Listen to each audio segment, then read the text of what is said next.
BAS union high school ખાતે 80મો સ્વાતંત્ર્ય દિનની ઉજવણી, પિતાની છત્રછાયા ગુમાવનાર વિદ્યાર્થીઓને અપાઈ સ્કોલરશીપ।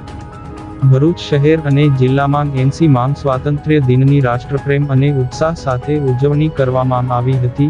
આ અવસરે BAS યુનિયન હાઈસ્કૂલ ખાતે સેવાયજ્ઞ સમિતિના સ્થાપક તથા શાળા સંચાલક મંડળના વહીવટી નિયામક રાકેશભાઈ ભટ્ટના હસ્તે રાષ્ટ્રધ્વજ ફરકાવીને સલામી આપવામાં આવી હતી। શાળાના માધ્યમિક અને ઉચ્ચતર માધ્યમિક વિભાગના વિદ્યાર્થીઓ દ્વારા દેશભક્તિ ગીત અને નૃત્ય સહિતની આકર્ષક સાંસ્કૃતિક કૃતિઓ રજૂ કરવામાં આવી હતી। આ પ્રસંગે રાકેશભાઈ ભટ્ટ તેમજ ગ્રામ વિકાસ ટ્રસ્ટ ભરૂચના મેનેજર એજ્યુકેશન પ્રોગ્રામના જનકસિંહ મોરીએ પ્રેરણાદાયી ઉદ્બોધન કર્યું હતું।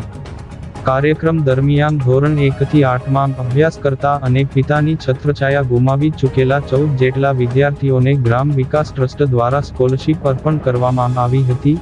આ માનવતાવાદી સહયોગ બદલ ટ્રસ્ટના મેનેજર જનકસિંહ મોરી અને પ્રોજેક્ટ કોઓર્ડિનેટર જલ્પાબેન પટેલનું શાળા પરિવાર દ્વારા આભારપત્ર આપી સન્માન કરાયું હતું। સમગ્ર આયોજનને સફળ બનાવવા માધ્યમિક વિભાગના આચાર્ય વિજયસિંહ સિંધા, પ્રાથમિક વિભાગના આચાર્ય ધવલકુમાર ભટ્ટ તેમજ શાળાના તમામ કર્મચારીઓ અને વિદ્યાર્થીઓએ ભારે જહેમત ઉઠાવી હતી।